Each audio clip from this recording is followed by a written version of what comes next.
Torej, prav lepo pozdravljeni. Kar nekaj časa se nismo videli, danes smo tukaj v eni drugi vlogi, kot smo se ponavadi videvali. In sicer mislim, da je prav, da tudi mi povemo svoje mnenje, predvsem pa, da damo možnost tudi vam, medijem, da nas povprašate o stvareh, ki vas mogoče begajo, za katere želite dobiti določene informacije. Mi nimamo ničesar skrivati, zaradi tega smo vam tudi tukaj na voljo, da vam odgovorimo na vaša vprašanja.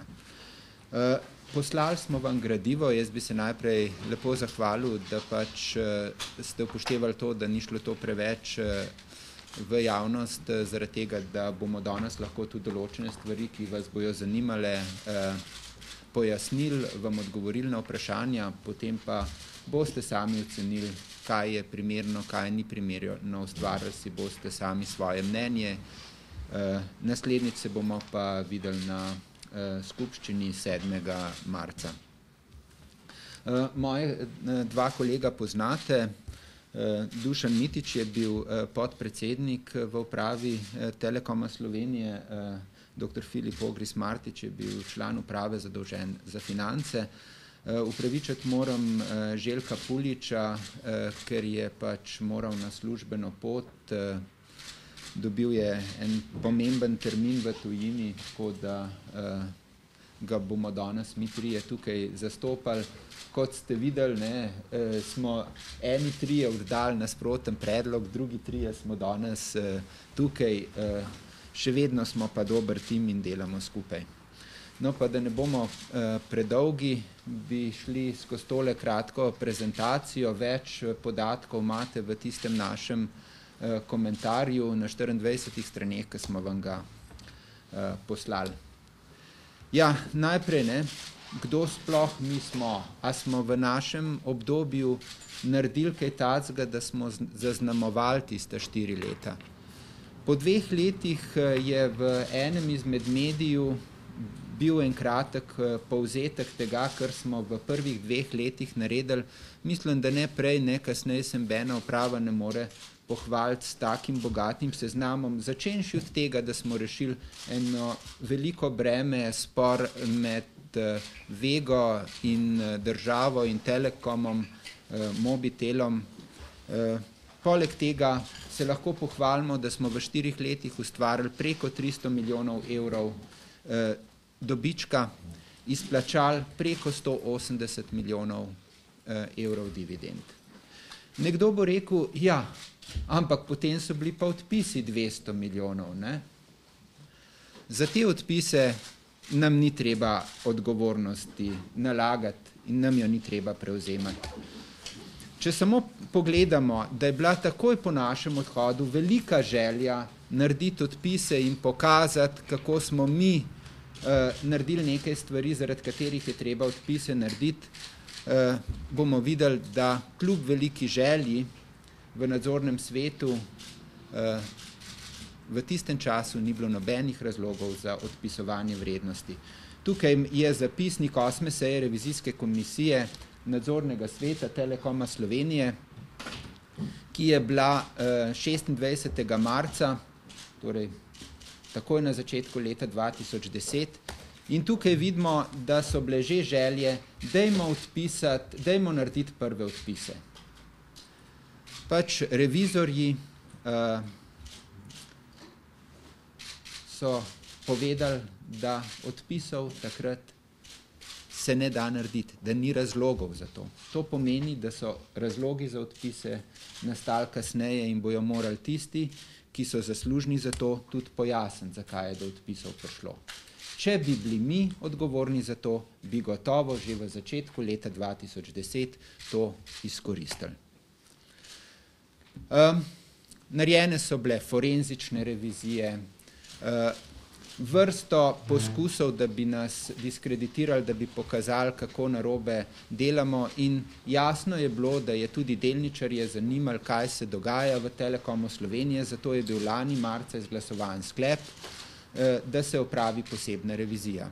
Kot veste, smo ta sklep podprli, povedali smo, da si želimo, da se enkrat razjasni, Kako se je delali, ker smo ves čas vedeli, da smo v našem času delali tako, kot je treba in da se nimamo česa bati.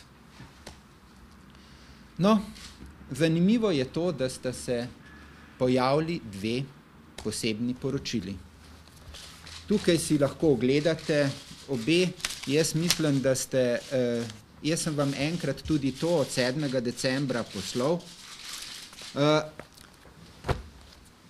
Kolikor vem, bo revizor zdaj na vse načine trdil, da je prvo poročilo iz dne 7. decembra 2011 nek osnutek. Jaz vas vabim, da ga prelistate in boste videli, da tudi približno to ni osnutek. To poročilo je podpisano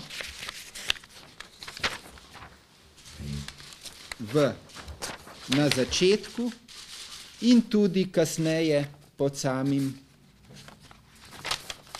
dokumentom. Torej, bo marsikakšen izgovor, kako to ni verodostojno, ampak jaz ne vem, če bi revizor podpisal nekaj, kar misli, da je osnutek, pa najverjetneje bi tukaj čez vse pisalo osnutek, ali pa saj v kakšnem kotu, nikjer ne piše osnutek. Zanimivo je tudi to, če tukaj le pogledate tale tekst, boste videli, da postopki, ki smo jih izvedli, ne predstavljajo revizije, ali preiskave v skladu z mednarodnimi standardi revidiranja. Zadeva je po naših informacijah stala 400.000 evrov in ne predstavlja revizije ali preiskave v skladu z mednarodnimi standardi. Tukaj naprej potem piše, tega poročila se ne sme obravnavati kot podajanje mnenj o pravnih zadevah, ki ne sodijo v našo strokovno področje. Moram reči, da jaz osebno bi za 400.000 evrov pričakoval nekaj, kar stoji, ne pa samo ugibanja, hipotetične izračune in tako naprej. No in tukaj pa, če zadnja stranka sem je tudi prej pokazal, kjer se tudi vidi, da sta obe poročili podpisani. Zakon o gospodarskih družbah v 320. členu, in če se spomnite, je v sklepu skupščine pisalo, da je treba revizijo izvesti v skladu s 320. členom, nalaga revizorju, da poročilo podpiše in ga posebni revizor podpiše posebno revizorjevo poročilo in ga nemudoma predloži poslovodstvu in sodišču. Poslovodstvo mora predložiti posebno revizijsko poročilo nadzornemu svetu družbe in ga uvrstiti na dnevni red naslednje skupščine. Nikjer ne piše, da je to revizijsko poročilo možno še popravljati, možno komentirati ali razpravljati o njem, kar bi bilo tudi nelogično. Moramo se zavedati, da recimo tudi ta uprava, trenutna uprava in trenutni nadzorni svet sta bila revidiranca.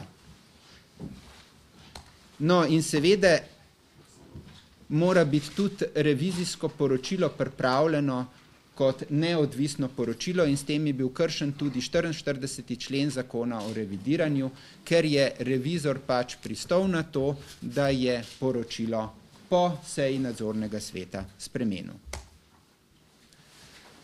No, zdaj pa, če si pogledamo verodostojnost poročila, pa lahko kar tega uporabimo z 15. januarja. Najprej v poročilu piše, v primeru pridobitve kakršnekoli dodatne informacije se lahko naše prvotne ugotovitve spremenijo. Pomeni, da bi lahko pričakovali, da bo revizor pridobil po možnosti vso razpoložljivo dokumentacijo. Številni zahtevani dokumenti nam niso bili posredovani, pravijo, ker očitno družba z njimi ne razpolaga. Kolikor bi jih prejeli, bi lahko prišli do drugačnih zaključkov. Tukaj se vprašamo, kakšen namen je imelo trenutno vodstvo Telekoma Slovenije, da ni predložilo vseh dokumentov. Najmanj teli dokumenti, ki so tukaj gor, manjkajo. Kako lahko narediš kredibilno poročilo, če ne vidiš zapisnikov skupščin hčerinskih družb, če ne vidiš zapisnikov upravnih odborov hčerinskih družb, če ne vidiš zapisnikov sej uprav matične družbe. In seveda so se dobro zavarovali, ker so rekli, da če bi dobili več dokumentacije, bi bilo poročilo drugačno, tako so pa velikokrat uporabili. Nismo našli ustreznih dokazov. Nismo našli zadostnih dokazov, da je bil morebiten dvom. Torej, mi bi resnično pričakovali, da si ogledajo vse. Ne vidim razloga, da bi se pred revizorjem karkoli skrivalo. In če pogledamo še nekaj čist konkretnih primerov, imamo jih ogromno, ker vse, kar mi trdimo, temelji na dokumentih.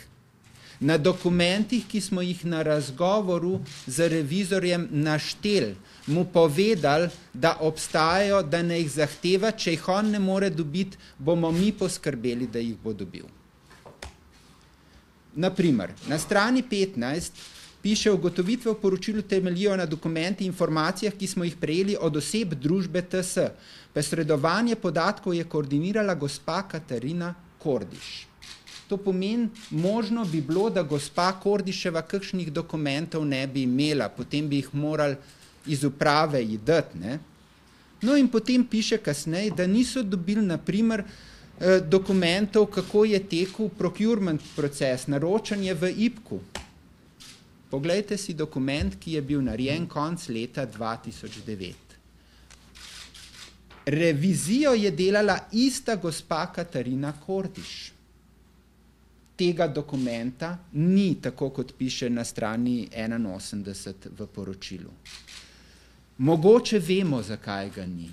Namreč na 3. strani tega dokumenta piše: IPCO has clearly defined procurement process.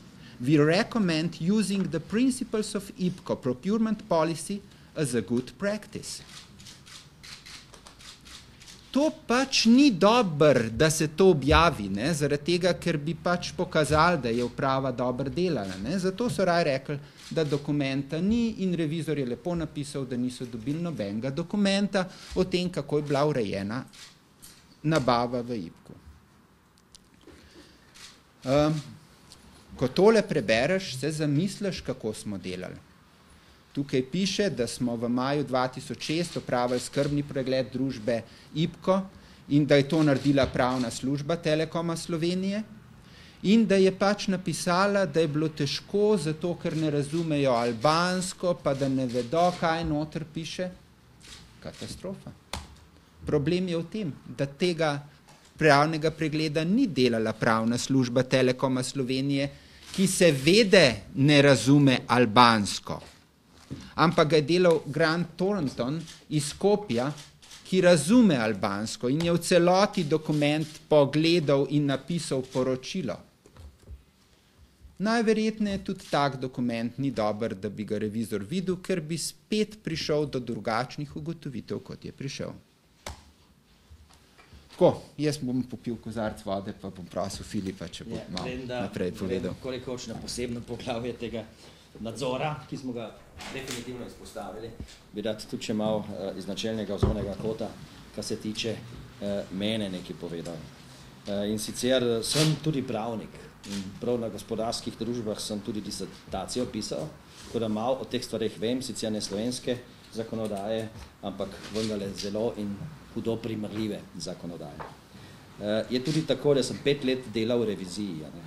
In jaz mislim, da je ta produkt, ki ga je dal od sebi Deloitte & Touche, nekaj, kar izziva in po mojem pokliče v odgovornost tudi stroko pravnikov in stroko revizorjev.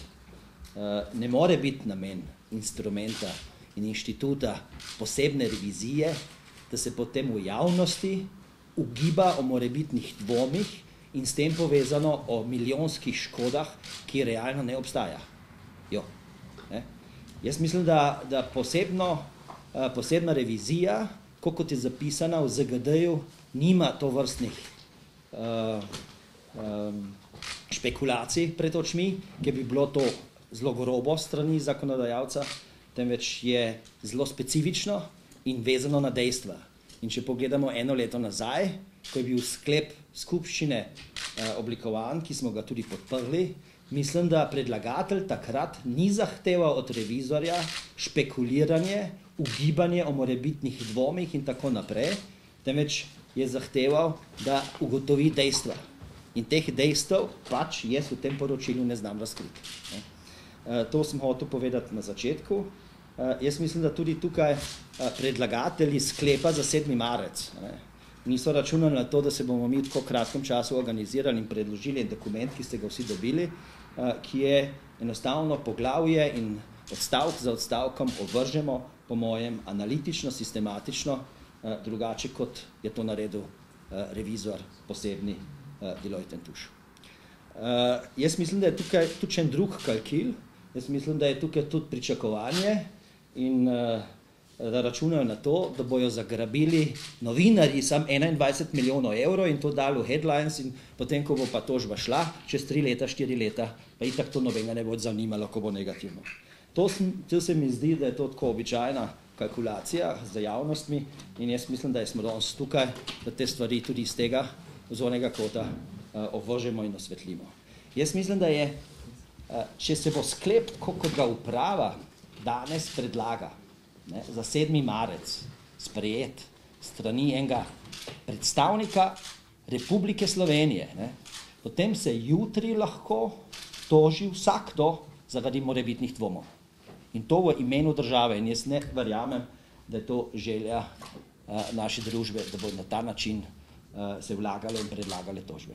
To je ena visoka odgovornost, ki gre mimo, bom rekel, enega enostavnega primera, ki je en privatnik toži enega soseda. To smo hodili na začetku povedati. Eden izmed glavnih očitkov, ki se vleče nekako skozi prvi del tega poročila, je, da nismo obvladovali hčerinskih družb. Ta očitek se potem oštevilči in je težak 7 milijonov evrov. Skratka, 1/3 cirka kompletnega zneska, ki so ga izračunali in je ravno tako visok in težak kot neverjetno, kako je očitek postavljen in utemeljen praktično na en akademski način v 3 stavkih, ki pa niti enega konkretnega primera ne navede to poročilo, kje mi kot uprava ne bi uveljavili poslovne strategije oziroma naše taktične volje v odnosu do hčerinskih družb. Niti en primer ni naveden. In Deloitte & Touche tukaj hladno krvno ugotovi, da obstajajo morebitni dvomi, da nismo izpostavili nadzora in nismo obvladovali teh družb. Dejansko pa smo izpostavili od prvega dneva pri tako zvanih novih hčerinskih družbah en zelo sistematičen, celovit sistem nadzora, ki je bil dvodeljen. Imeli smo sektor za razvoj poslovanja, ki je poročal kolegu Dušanu Mitiću in jaz sem bolj z administrativne, finančne strani implementiral preko svojih služb in sektorjev sistem poročanja in ta navzkrižno matrični sistem je v principu dovoljeval, da smo en drugega nadzorovali. Ni bilo tako, da bi bilo vse pri Mitiću, ni bilo tako, da bi bilo vse pri Ogrisu, seveda tudi ne vse pri predsedniku in marsikaj je bilo tudi pri tehnologiji. To je bil en sistem, ki se je navzkrižno preverjal, kot prvo. Drugo je, da je sistem poročanja, kontrolinga bil jasno implementiran po sistemu tedenska poročila, na koncu tudi dnevna poročila, mesečna poročila, tromesečna poročila in mesečna poročila. Tedenska poročila so več ali manj bila likvidnostne narave za finančno poslovanje, mesečna poročila so zajemala vse potrebne poslovne podatke, bodisi tržne, bodisi finančne, bodisi tehnološke, izkaz poslovnega izida seveda in tako naprej. Tromesečna poročila je prejemal nadzorni svet in bistven del tega je bil tudi objavljen. Kje smo mogoče imeli na začetku nekoliko težave, pa niso bile hčerinske družbe izven Slovenije, temveč družbe doma in stare hčerinske družbe in ne bom tukaj izpostavljal odnosa med Mobitelom, pa Telekomom, pa Seolom. Niti enega poročila ni prišlo na mesečni ravni in na tedenski ravni v Telekom, ko smo začeli naše delo. Niti enega ne. In ko si to začel uveljavati, si dobil probleme in te smo potem tudi premostili in jaz mislim, da zdaj že kar nekaj časa vse skupaj funkcionira tako, kot bi moralo. Ampak pri hčerinskih družbah smo imeli kadre na licu mesta, upravni odbori, v vseh upravnih odborih, ki so bili izpostavljeni, smo imeli večino, tako da ni dvoma po poslovni in dejanski plati, da bi tukaj ne obvladovali naših hčerinskih družb. Ne. Drugo je, pridem zdaj tako rekoč k pravni plati, o vseh teh stvareh smo tudi poročali. To niso stvari, ki bi jih zdaj moral skup zbrati, če greste na spletni strani za vlagatelje po poročilih, potem vidite, da smo poročali seveda o nakupnih in prodajnih opcijah. V letu 2008 ste videli 50 milijonov evrov je bila izkazane obveznosti iz tega naslova. Zdaj je velika stvar, da smo imeli nakupne pa prodajne opcije, kar ugotavlja, to je bilo vse ustrezno poročano. Od leta 2006 do leta 2010 in tudi kasneje. Ne? Posod je bilo povedano, da so to odvisne družbe, nobeden ni osporaval s tem, če gledate zakon, odvisna družba pomeni, da jo obvladaš, če je ne obvladaš, pa ni odvisna. In to je potrdila skupščina, to je potrdil Ernst & Young kot zunanja revizorska hiša in v vseh poročilih piše tudi, da ni bila samo da ni bilo izpostavljeno samo obvladovanje, temveč da je Telekom tudi v tistih primerih, v katerih je imel 75% formalno civilne pravne lastnine, imel dejansko, ekonomsko gledano 100%. Skratka, po tej dejanski plati in poslovni plati nobenega dvoma, da ne bi obvladovali teh družb. Zdaj pa tudi zanimivo, ne, da v letu 2009, letu 2011, za prvih 9 mesecev, ta uprava in ta nadzorni svet objavi eno poročilo, v katerem zagotavlja, da so odvisne družbe IPCO, Aneks in Primo. Ne? Nas pa tožijo zaradi tega, ker nismo obvladovali družb, čeprav so odvisne. Nič se ni spremenilo de facto in tudi de jure nič. Ne? Nič se ni spremenilo, ampak nas pa tožijo. Ne? To je zdaj v bistvu sam 529. člen, če nekdo hoče ZGD pogledati, kar je v bistvu iz pravnega vzornega kota potrjuje to, kar sem zdaj po poslovni pa po dejanski plati izpostavil. Nisem slovenska zakonodaja takšna, ki te stvari stipulira in normira, tudi mednarodni računovodski standardi so takšni in ne bom zdaj v bistvu poglabljal z pravnimi in revizijskimi analitičnimi izvajanji. Toliko k obvladovanju družb. Pridem do tako zvane poslovne prakse, ki se tudi poraja praktično skozi celo poročilo. Ne? Eno dobro prakso citirajo, ki je pa nikjer ne specificirajo. In tisti, ki ste delali v tako zvanih best practice workshopih, veste, kako natančno je treba definirati, da sprejmeš eno dobro prakso kot primerljivo s tem konkretnim primerom. Če imaš isto panogo, v bistvu je treba da sam en primer navedem, je treba izpostaviti v principu kapaciteto te tovarne, treba izpostaviti kapaciteto te infrastrukture, okoliščine na trgu in te stvari niso ena primerljive. Skoraj nikdar. In tukaj je tako hladno, krhno v enem stavku, to je proti poslovni praksi. In potem si poglejmo, kaj naprimer bi nasprotovalo taki dobri praksi. Vidimo, da take dobre prakse, kot tukaj zagotavlja Deloitte, ne obstaja. Ne navedem samo očitek, da nismo zavarovali s hipotekami posojila hčerinskim družbam, ki so bili 100% v naši ekonomski lasti. To enostavno, taka praksa ne obstaja. Jaz ne morem pomagati, tle so se nekaj izmislili, da pač nekaj napišejo. Drugo, ne, očitek, da nismo pridobili v vseh primerih, kjer smo realizirali naše investicijske projekte, 3 ponudbe. To je potem težko 7 milijonov evrov, vendar tudi železnega pravila, da moraš zmeraj pridobiti 3 ponudbe, ni možno realizirati. To ni življenjsko, In seveda mi tudi nismo zavezani kot Telekom, ali pa nismo bili zavezani kot Telekom, da upoštevamo zakon za javna naročila. Ne. Se pravi, 3 ponudbe, na vsakem primeru, tudi če ni 3 ponudnikov, take dobre prakse ni. Seveda je pa treba praviloma to upoštevati, ampak to smo tudi naredili. Ne. In jaz zdaj tukaj, ki je tako ironično, ne, ta groteska se lepo pokaže v dejstvu. Deloitte nam torej očita, da nismo pridobili v vseh primerih 3 ponudbe. Deloitte sam, ne, je pa bil izbran na osnovi ene ponudbe Deloitta. Ni bilo 3 ponudb, da je bila, tako rekoč, dana v naročilo ta posebna revizija. Ne gre, prosim, to ne gre, če nam očitajo, da smo dali posel naši hčerinski družbi Autenta, potem to ni očitek, to je v principu uveljavljanje sinergij. Jaz ne znam to drugače povedati. Ne. Isto velja za poslovno, za finančno poslovanje, kjer smo uveljavljali strategije na osnovi sistema finančnega centralnega financiranja. In s tem smo v principu tudi pri zadnjem slajdu, financah.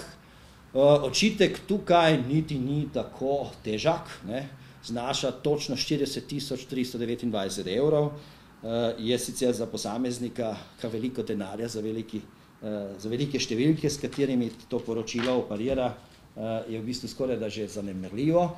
Vendar, če pogledamo, na čem slonijo, ne, ti očitki, ki vedejo do te tako zvane škode 40.239 evrov, potem temeljijo predvsem na očitku, da bi mi kršili 22. člen statuta Telekoma Slovenije.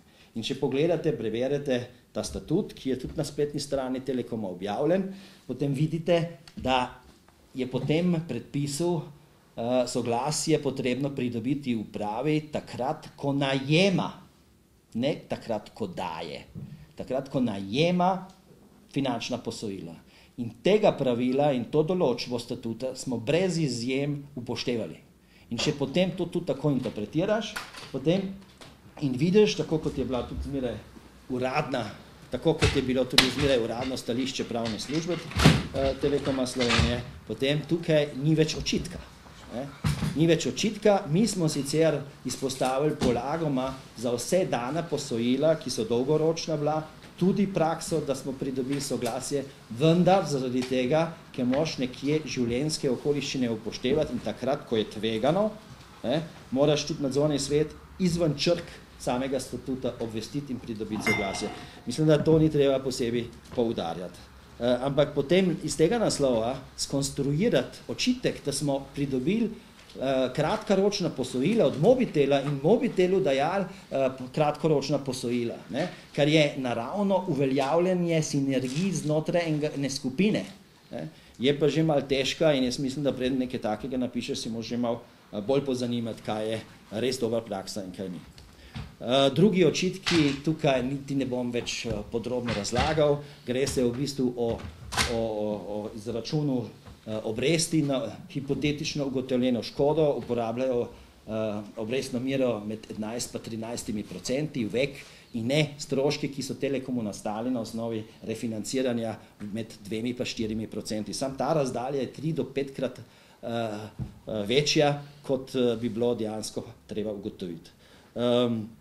Sem že povedal, ocena škode, kako temu pristopajo, sem tudi še dodatno povem, da niso upoštevali, da smo imeli 100% ekonomsko lastnino, niti ne, da smo imeli formalno, civilno, pravno lastnino 75% ali pa 90% in so kar butnili 40.239 evrov, menite bi nič kot škodo skupine Telekoma Slovenije, kar seveda ni res, ker treba teh odstotkov vse civilno pravne odšteti. In če to naredimo, potem pridemo do enega zneska 3.000 evrov, če odštejemo obresti, pridemo na znesek verjetno okrog 2.500 evrov in to vse v sistemu, ki je deloval in kjer jaz danes ne znam vam zagotoviti, a je potem res te obresti, ki sem jih jaz v pogodbi podpisal, mogoče v 2 primerih, kot ugotavlja tudi Deloitte, res eden ni fakturiral. Tega jaz danes ne znam povedati, škoda, ki je z tega naslova mogoče nastala, je 2.500 evrov in to je škoda, ki verjetno povezana z človeškim faktorjem na referenčni ravni, dobro, teoretično si kot uprava zmeraj za vse odgovoren, če bo potrebno, bom tudi teh 2500 € odgovarjal. To je. Lep pozdrav še v mojem imenu. Jaz se morda že vnaprej upravičujem, ker včasih naše besede zvenijo malo čustveno, ampak jaz mislim, da nas boste z lahkoto razumeli, zakaj se čutimo malo prizadeti, pa tudi na tak način to pol povemo. Ne? Jaz bi povedal par besed o teh naših investicijah, predvsem izven Slovenije, o katerih je v tem poročilu kar veliko govora, pa bi začel za on-netom. Prvo bi pojasnil, nikoli se ni zgodilo, da bi manjšinski lastnik uveljavil svojo voljo preko volje Telekoma Slovenije. To smo v dokumentu tudi z večjimi primeri podkrepili. Se pravi, Telekom je 100% obvladoval podjetje, čeprav je imel tam manjšinskega partnerja.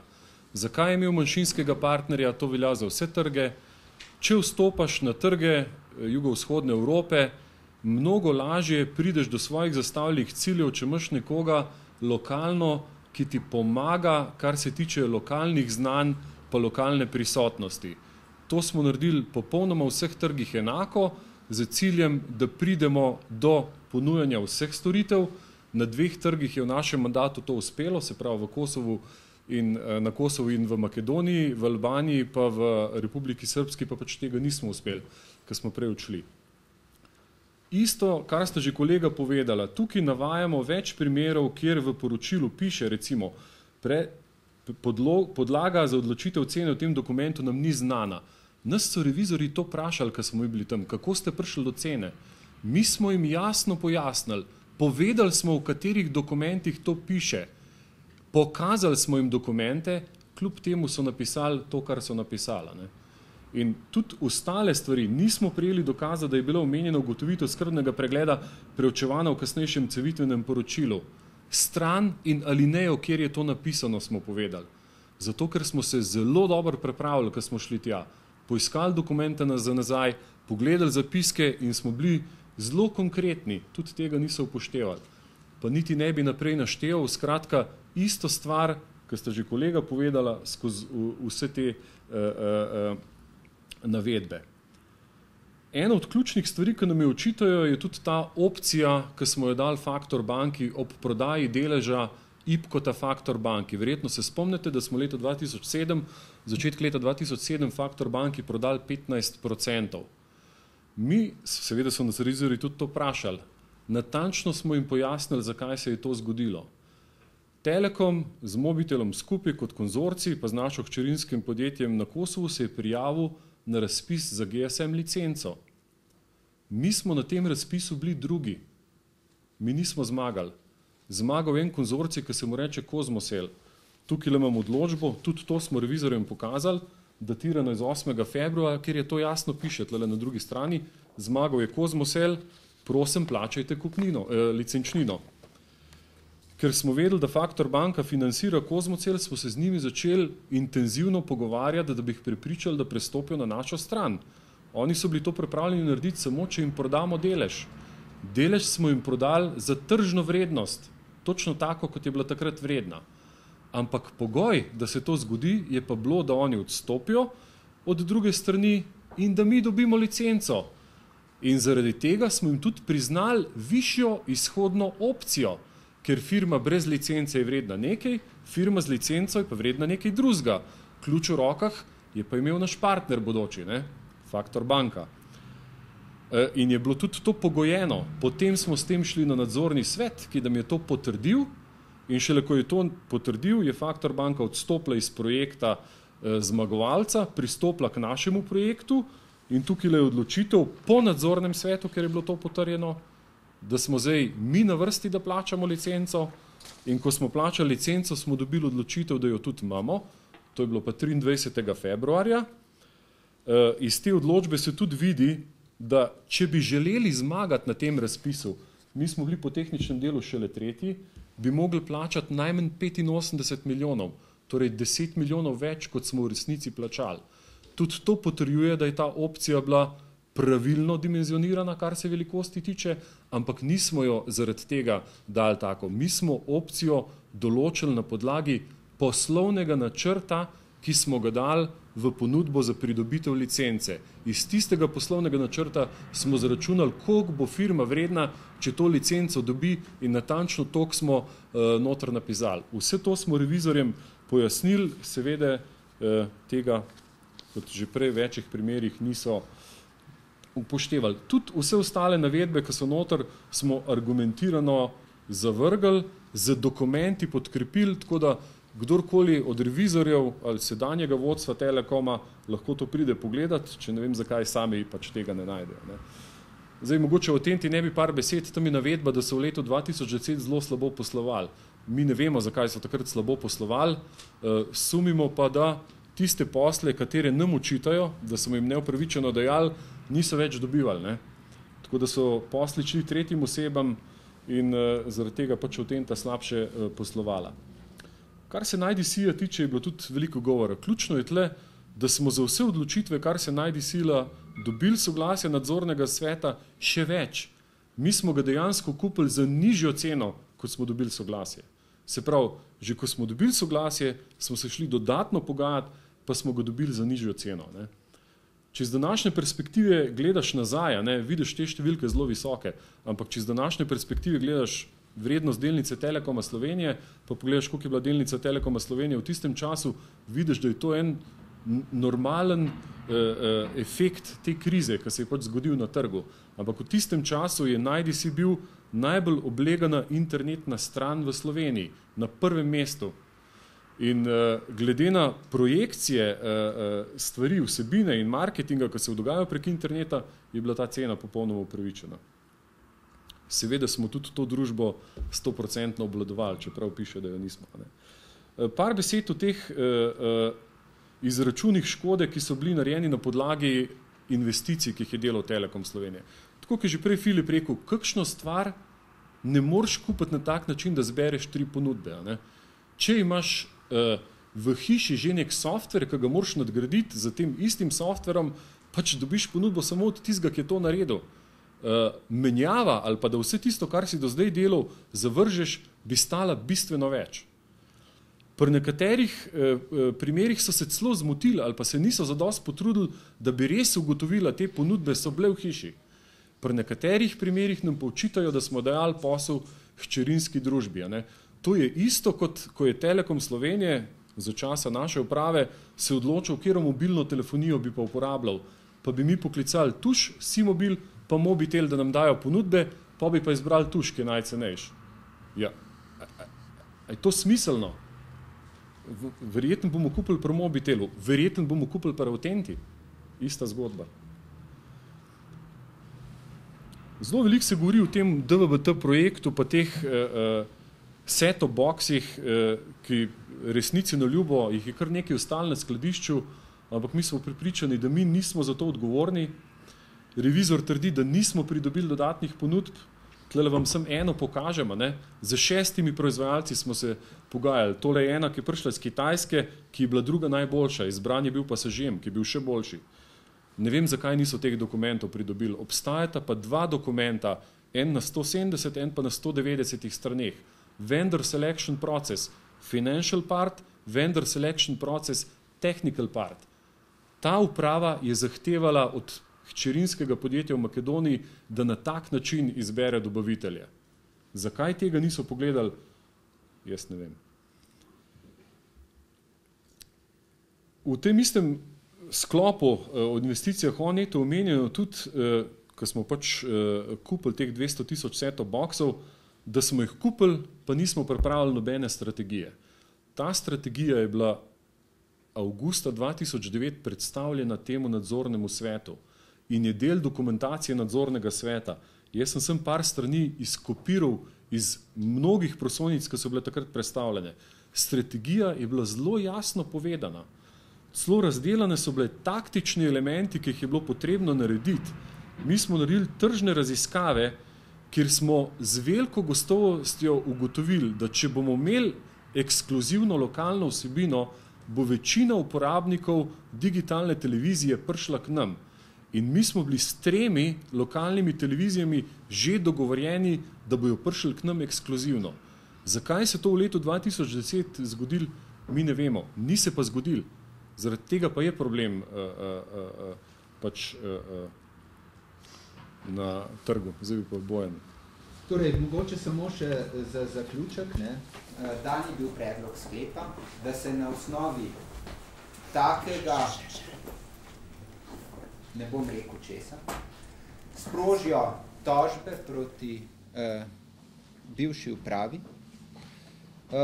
Jaz mislim, da vsak, ki to prebere, ve, da na hipotetičnih tožbah, hipotetičnih izračunih, brez ene dejanske osnove, nobena tožba ne bo uspela.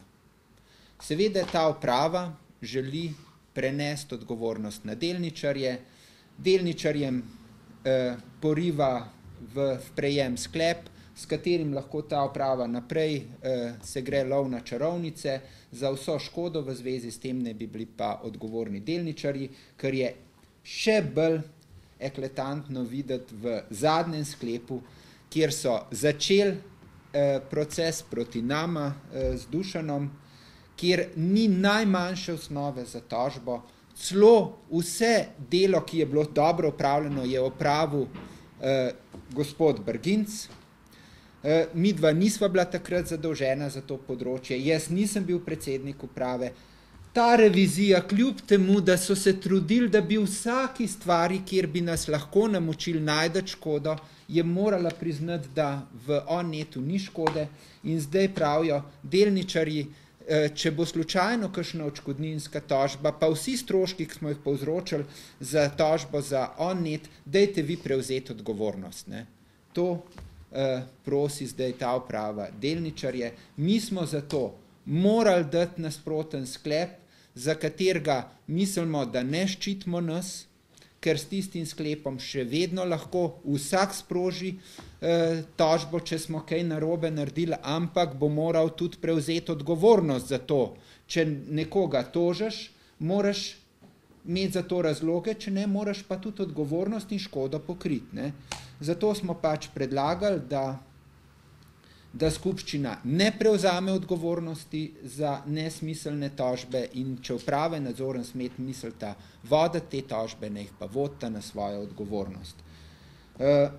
Jaz upam, ni treba, da sprejmejo delničarji takele sklepe, kot je tole, ampak upam, da bojo delničarji zaščitili tudi ugled in Telekoma in poskrbeli za to, da se ne bo nadaljevalo metanje denarja stran za stvari, ki ne stojijo. Jaz bi s tem zaključil naš del in dajem besedo vam. Bili smo nekoliko daljši, kot smo mislili, ampak upam, da smo povedali stvari, ki so vas zanimale. Izvolite. Svetne penale. Jaz sem sicer zamudil, če vas jaz prav razumem, zavračate čisto vse ugotovitve te revizije, mi pa zanima, zakaj menite, da je bila pol narejena, zakaj take ugotovitve pač revizije. Torej, mi smo temeljito pregledali stvari, naredili tudi dokument, ki smo vam ga poslali, kjer smo z argumenti utemeljili, zakaj stvari ne zdržijo. In prav na začetku, ko vas še ni bilo, smo pokazali stvari, kjer smo navedli, da dejansko ta revizija sploh ne stoji. Namreč, v sami reviziji piše, da v primeru pridobitve kakršnekoli dodatne informacije se lahko naše prvotne ugotovitve spremenijo. Številni zahtevani dokumenti nam niso bili posredovani, ker očitno družba z njimi ne razpolaga. Kolikor bi jih prejeli, bi lahko prišli do drugačnih zaključkov. Mi smo povedali, da ti ne predstavljamo revizije, kjer revizor ne pogleda nobenih zapisnikov skupščin hčerinskih družb, ne pogleda zapisnikov upravnih odborov hčerinskih družb, celo ne pregleda zapisnikov uprave družbe. Ja, mislim, zakaj smo pa to počeli? In tukaj pravi, da bi vse to spremenili njihove zadeve. Potem pa navaja noter, nismo našli ustrežnih dokazov, nismo našli zadostnih dokazov, da je bil morebiten dvom.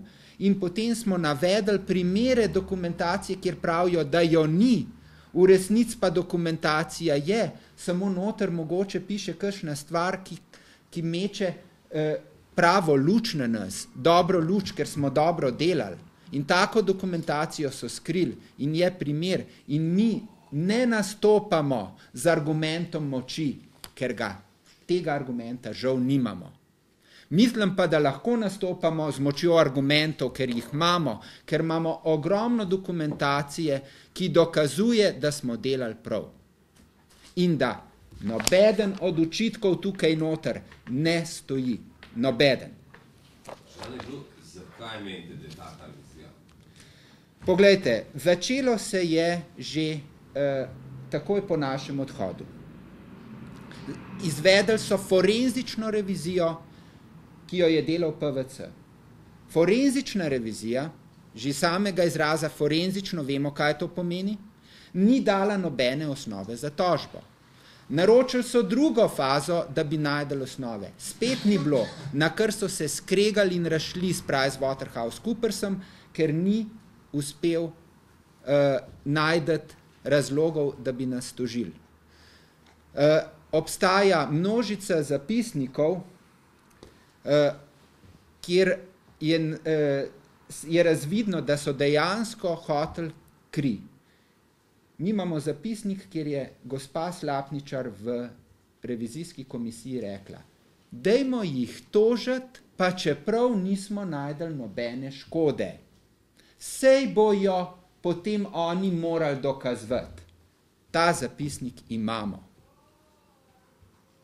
Če mi znate razložiti, vi, zakaj je lahko tukaj zadej, jaz tega ne razumem. Izvolite. Lahko dobimo ta zapisnik, ki ste ga zdaj omenili. Lahko vam kopijo posredujemo, tukaj ga nimam. Mi boste dali mail, pa vam ga bom poslal. Dame to pa začet vprašanje imam. Mislim, če vi nameravate, glede na to, da je zdaj ta vaša resnica malo drugačna od uprave in njihove te posebne revizije, me zanima, ali nameravate tožiti nadzor, koga izmed nadzornikov ali pa upravo, če se bo izkazalo, ali pa boste počakali, da tožbo padne. Kot vidite, delamo vse za to, da zaščitimo dobro ime, svoje dobro ime, svoj ugled, pa mislim, da zraven tudi ugled in dobro ime Telekoma Slovenije in bomo pač naredili vse, da bomo to tudi dokončno dokazali in do tega prišli. Torej boste, če bo tožba, če se bo Seveda.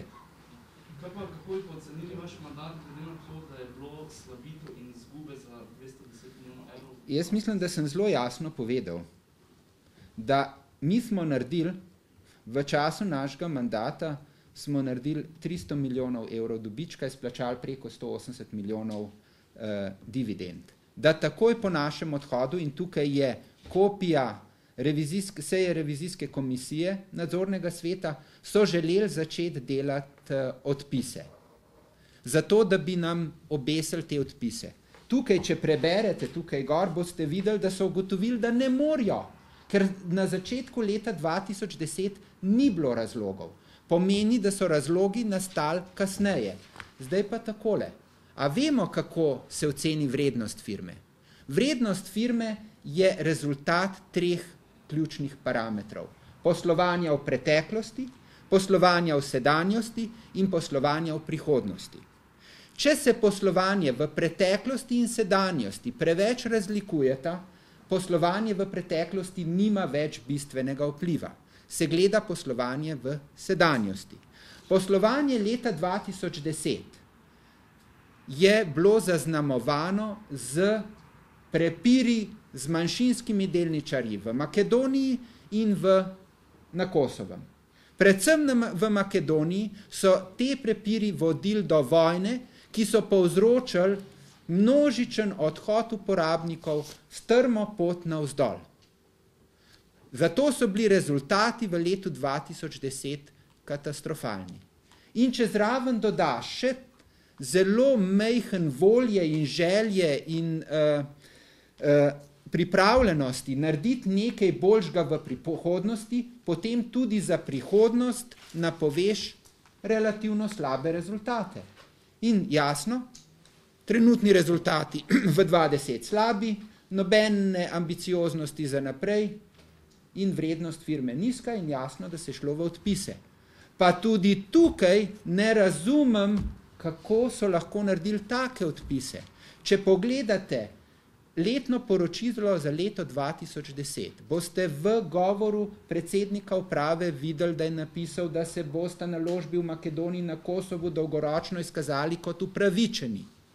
Potem imate pa pri odpisih napisano, da so v celoti odpisali licenco GSM in UMTS v Makedoniji. To pomeni, v celoti so odpisali nekaj, na čemer še vedno danes gradijo svojo prihodnost, dobivajo prihodke. In odpisali so velik del licence na Kosovem, kjer pa po poročilu 9-mesečnem imajo 56% rast, zdaj, ko so postavili dobro ekipo na Kosovo. Izvolite. Izvolite. Hvala lepa. Kaj menite, da je dejansko ozadje tega predloga, kot sta ga podala za skupščino, uprava in nadzorni svet? Ali se boste skupščine udeležili in tudi tam predstavili svoje argumente in stališča, ter ali imate morda kdo od vas ambicijo, da bi se ponovno angažiral in vključil v upravi oziroma na družbi, na kateri skupščini se bo obravnaval ta sklep, torej Telekom Slovenije. Torej, skupščine se bomo vsekakor udeležili in svoje mnenje povedali tudi pred delničarji. Zakaj uprava predlagala take sklepe? Zaradi tega, ker si ne upa prevzeti nobene odgovornosti. In jaz osebno se ne mislim vrniti na Telekom. Jaz tudi se ne mislim vrniti na Telekom. Date eno oceno, kako ste sodelovali, pač neko obdobje prehodno pride ponovadi, pač vi pa nova uprava, pa kako ocenjujete delo uprave pa nadzornega sveta, pač vaših naslednikov? 18. decembra 2009 sem odšel na dopust, 1. januarja je prišel na Telekom nov predsednik uprave, ki je formalno postal predsednik uprave 13. marca 2010, tako da midva v prehodnem obdobju nisva sodelovala. Mogoče pa vidva, ki sta sodelovala z temi, mogoče lahko kaj povesta. Ja, jaz lahko povem, jaz sem pač odstopil sam iz Telekoma, nisem bil niti razrešen, niti mi ni mandat potekel, odstopil sem pa zaradi tega, ker sem na nadzornem svetu v januarju 2010 predstavljal eno točko in so me pozorno poslušali in so rekli, ok, treba je določene stvari še popraviti, te stvari smo popravili, šli še enkrat na upravo, potrdili na upravi, prišli še enkrat na nadzorni svet z natančno istimi korekcijami, ki jih je ta isti nadzorni svet zahteval. Jaz sem ponovno to predstavljal, niso me poslušali, brali so časopise, surfali po internetu, na koncu predlog zavrnili in jaz sem se pač odločil, da ni bil problem v predlogu, ampak v meni osebno in sem odstopil pač, ker v takem okolju ne moreš delati, če te niti ne poslušajo argumentov ali pa česarkoli. Drugač pa sodelovanje je bilo v redu, je bilo pa načeloma dogovorjeno, da stvari, ki jih bodoči predsednik, se pravi med 1. januarjem in 13. marcem ne potrdi, ker je bil prisoten na vseh upravah, nismo sprejemali, stvari, ki jih je pa tudi on potrdil, pa smo sprejemali, to je bila pač prošnja strani predsednika nadzornega sveta, ampak moram reči, da je bilo to korektno sodelovanje, da je bilo nič narobe s tem. Mogoče še jaz z moje strani, jaz moram reči, meni je žal, da so se te stvari, izjemno žal, da so se te stvari tako razpletle. Jaz mislim, da je v redu, da je prišlo do posebne revizije, da se te stvari razčistijo. Imamo tudi danes možnost na to odgovarjati, ker sicer bilo težje, če bi nekdo vse odločil v kakšnih zaprtih nadzornih svetih. Dejstvo je, da je to manjšinski delničar predlagal, potem večinski potrdil in je v redu, kot rečeno. Način, kako se to izvedlo, je pa druga stvar. Jaz mislim, da še enkrat to je vprašanje tudi stroke, pravnikov in revizorjev, kako bojo ta posebna poročila v prihodnosti izvajali. tle se dela velika škoda slovenskim družbam. Glejte, če eno poročilo reče, da nisi imel izpostavljenega kontrole nad finančnim poslovanjem v eni firmi, ki se financira na mednarodnih kapitalskih trgih. Edina se mi zdi v Sloveniji, ki je izdala evropske obveznice, eurobonde, ki ima rating priznan strani Moody'sa, ki so zelo težavne agencije v teh časih. In se potem pojavi tako poročilo, to je ena škoda na ugledu, ki jo zelo težko izmeriti. Ne bom jaz ugibal kot delavka, ampak to so stvari, ki se dolgoročno gradijo in da so se te stvari potem tako razvili, da se v bistvu z takim poročilom eno zaupanje, ki se je do kapitalskega trga izpostavljalo v več letih, na ta način porušilo, imam zelo težko najdem besedo. Jaz mislim, da bo moral tukaj inštitut oziroma ta instrument posebne revizije dobiti na zelo jasno usmeritev strani stroke. Na ta način, da se ugiba o morebitnih dvomih, ki povzročajo določeno škodo. In to je ena zadeva. Druga zadeva pa je, da se toliko energije sprošča v preteklost, namesto da bi se v bistvu ukvarjali z izzivi sedanjosti in prihodnosti. To je zelo težko. Slabitve so bile komentirane, danes je seveda 4 leta, 5 let kasneje določene stvari zelo enostavno ugotavljati in za razlike do tistega časa, ko smo sprejemali te odločitve bistveno drugače. Če bi mi vedeli, kako se delnice razvijajo, ne bi sedeli tukaj vsi skupaj. In dejstvo je tudi, da se je takrat pred 5-6 leti zelo jasno strateško vprašanje postavilo, ali prodati Telekom, ali pa se širiti, ko v Sloveniji sami nimaš kaj.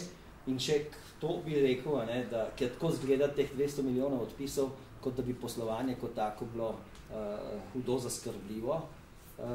Finančni tokovi so tudi v tistem letu 2010 bili za več kot 100 milijoni evri pozitivni. Če danes gledamo na finančno stanje, je v principu zdravo, konzervativno financiran Telekom kot tak, EBITDA te bližno okrog 1,5-6 boje končalne.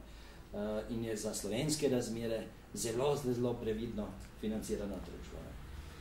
Jaz mislim, da je to treba enkrat presekati.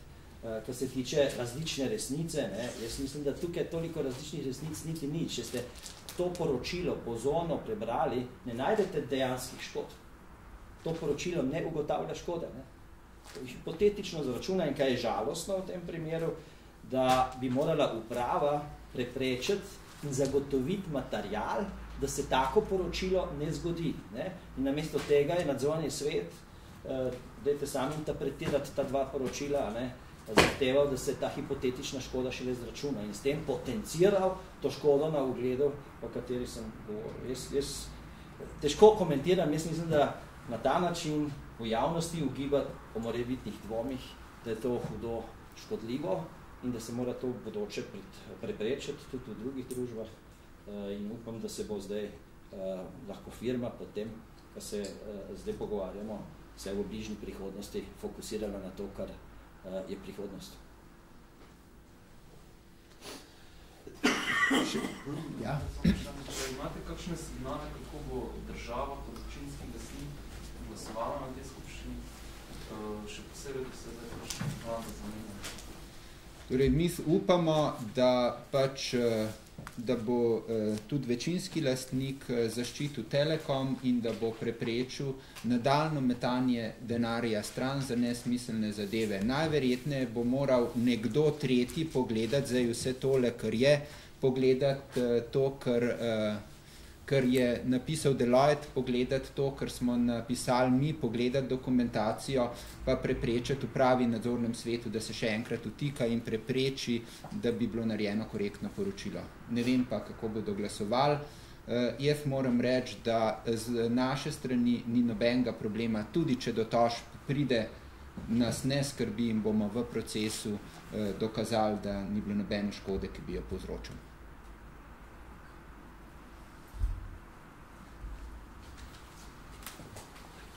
Dajte eno oceno poslovanja Telekoma, pač to, čist, ne samo, kar ste nanašali na to revizijo, ampak čisto, kako ocenjujete delo vaših naslednikov?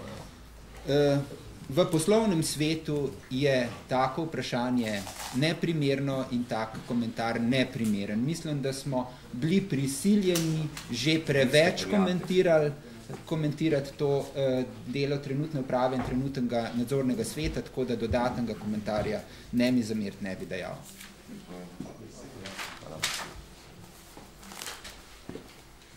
Pa najlepša hvala, pa se vidimo 7. marca na skupščini najverjetneje.